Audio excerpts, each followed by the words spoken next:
Hi everyone, my name is Denise Welsh and I'm a senior director with 31. I've been a consultant for 6 years, and today I'm going to chat about connected contacts and follow-up systems. So I'm not going to go into real depth about what connected contacts are, but I am going to do a refresher on how to find them, where to get them, and then how to do your follow-up system. So I'm going to read from my notes. But really wanted to do this video so that it can all be, the information can be all in one place.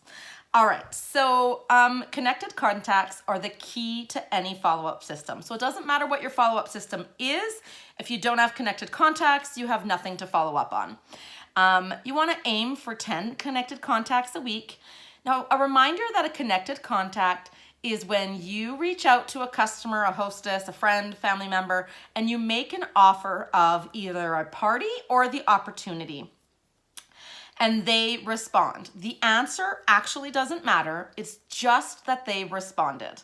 So they can answer yes, no, maybe, not now, I don't want to, absolutely not. It doesn't matter. You track it on a sheet, just like this one here that I have. It's really simple, and I'm happy to share that with you guys if you want it, where their name goes down, my offer is on there, and then their response. So if they don't respond, then it's not a connected contact, and you can follow up with them in a week or a few days to see if they saw your message. Once they respond, it is a connected contact, and I'm going to share what to do with those once you have that connection made. So you use a connected contact sheet just like this, and then you need to keep track of it from week to week in some sort of follow-up system. And I'm going to discuss that a little later on in the video. So who can you contact? So it's one thing for me to talk about connected contacts and a follow-up system, but if you don't know who to contact, that makes doing either of those super difficult. So you can contact your past hostesses, the customers in your Facebook group, anybody who's placed an order in the last 6 months, each and every single party guest, whether they interact or not, whether they order or not. And the day after, so the day after, so speaking of party guests, the day after a party on Facebook, because that's how we're partying right now, I reach out to every single guest in the party. So I just go to members, and then I start messaging each person, thanking them for joining us this week for their friend's party, asking them if they had fun, and then asking them if they have any questions on any products and if they need any assistance on placing an order, and I share the hostess link, of course. I do a little post on the party saying I'm going to follow up with each guest so that I can say, as promised, I am following up. And then I do a little draw for Happy Mail if they respond to me, okay? So that's part of establishing your contacts so that you can get to a connected contact, because you're offering an order, you're not offering a party yet, so that's not connected, but you're working on that relationship. So once I'm done messaging on that party, from those party guests, I do a post saying, hey, I've messaged everybody, make sure to check your messages, you'll be entered into a draw if you respond back. So through that, I'm going to chat with you a little bit later on about kind of when to ask about the offer of the opportunity or party. We're going to go into that a little bit later, but now I'm going to chat about creating that follow-up system. So the most important thing for you to remember is that you need to find a system that works for you. If you prefer a digital platform, go with that. If you're a paper and pen girl like I am, then find a system that works. So you can do, there's Google Keep, Microsoft OneNote, Excel. There's paid programs like Sell with Amy and FitFu. You can create a follow-up binder with A to Z and monthly tabs. You can have index cards in a file box, just like I do here. So this is my follow-up system right here. It says 1980s, archaic as it can be, but it works for me. Like I said, the most important thing is to find a system that works for you. So right now this system's working for me, and I've tweaked it and like changed things up a little bit, and I probably will keep changing things up so that it can work at its maximum for me. So regardless of what system you use, it needs to include the following for you to keep track. You need a contact name. So for me, I just put everybody, once they're connected, on a cue card. So actually I'll go with the white one so that it's not so blazing bright on the screen.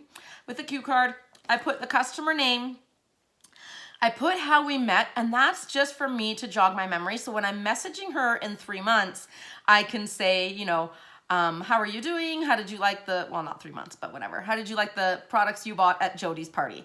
So then I don't have to look it up on TOT. I have it already on my card. Actually, let's try and find a complete one for you.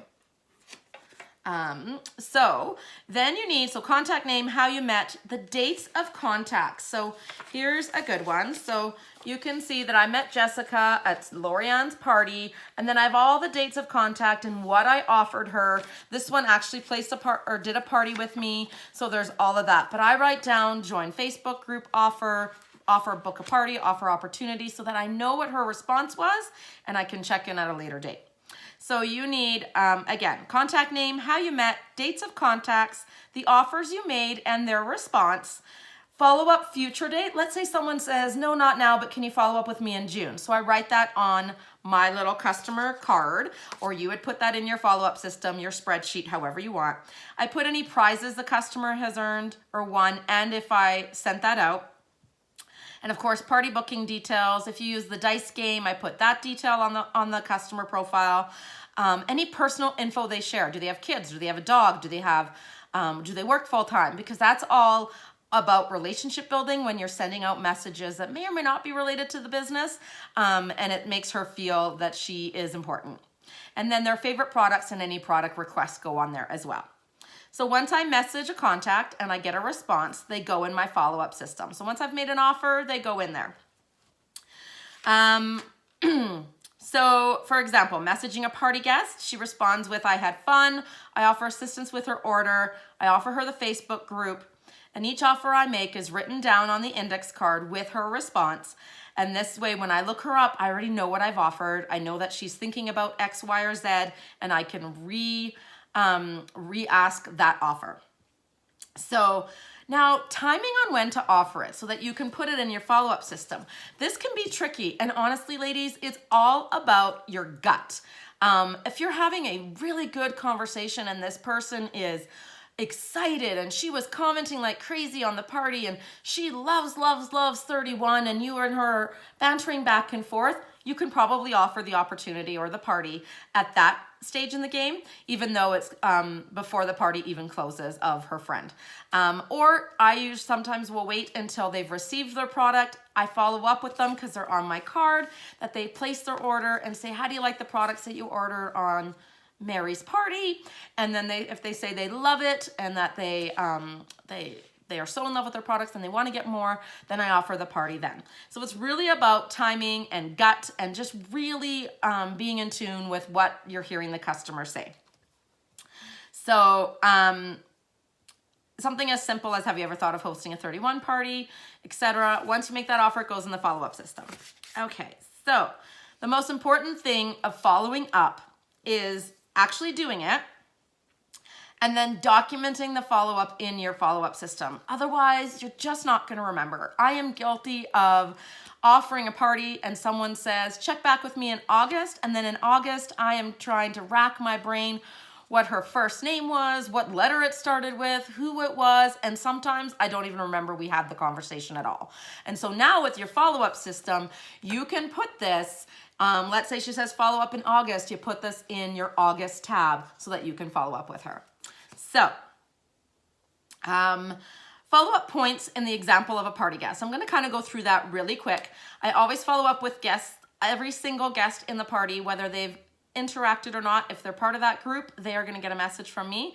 And I do that in the day after or week of the live party. I follow up again before the party closes, sending messages to let her know that the party is closing and she can order. If she places an order, I send a thank you message. And then I send a message when they receive their order. Somewhere in there, I've offered for them to join my Facebook group. And then at some point, I offer the opportunity and the party. I will typically offer her the opportunity to join my Facebook group, as I said, because I feel that that's super, it's the least intrusive offer I can make. And if I know that they want to join that, it makes it offering anything else that much easier. But offering her a Facebook group is not a connected contact. That's just building the relationship. So each of your follow-up points goes on your customer contact card. This makes it easy when you pull out her name in 3 months, etc. So key points to remember are that you always need to ask an open-ended question, one that requires more of a yes or a no response, so that you can write that down in your follow-up system and you know how to approach her or follow up later. And I want you guys to remember that if there's tons of verbiage out there, I could tell you some great tips and great words that I've used, but really it comes down to using what feels comfortable to you and just making sure that you're always partying with a purpose and offering a party and the opportunity to all of your guests so that you can continue to grow your business and build your business. And then you're not chasing party bookings every month. You will fill your calendar by doing these connected contacts and having a really solid follow-up system. So how do we organize our follow-up system? So you need to find a way that makes sense to you. Some people have to have things done a certain way, whereas my system might be completely different than something you would understand, but it works for me. What I find works is monthly tabs. So January to December, one set of those. I have 2 sets of the numbers 1 to 31, just like this, because I'm always working in the current month, and then I'm always booking the following month as well. So that lets me put follow-up cards behind each date and when I want to follow up with them. A to Z contacts might be something you want if you want to file customers under their last name. So let's say you've got a VIP customer who doesn't want to party, doesn't want to join your team, but she is a great customer. You don't want to ignore her. You still want to be able to offer pink glove service to her. And so she just goes under her the letter for her last name so that you can look her up when you want to offer her something. I also have a tab titled New Follow-Up, and this is just kind of where I put the existing party guests on my current party that is open so that I don't have to keep searching for them. Once that party closes, they go in the follow-up date of when if they place an order, when I think their order will arrive, so I can follow up with them. So let's say today's party closed and someone ordered, I would put March 25th as a follow-up date and put her behind there, okay? I also have a current hostess tab as well. So just like this, so that I can put the current hostesses for the month so that I can keep tabs and write down anything that I learned from them. And if I've offered her the opportunity, because you always want to ask your hostess, one of the key people. So the most important thing about a follow-up system is to actually do it. I can tell you that I've tried so many different things in the last 6 years, and connected contacts and this little index card 1980s version is the only thing I've ever stuck to. I've been doing it now for I don't even know. It's been a long time. 4 months, I think, and it is a game changer. I'm no longer chasing parties every month. I have parties booked because I'm asking those questions and they're saying follow up on this month, so then I do and we book our party. Or I'm able to, because I'm asking every single guest at parties, I'm having those conversations way more frequently than I ever was. So like I said, most important part about follow-up is to actually do it. And something to remember is that the party is your job.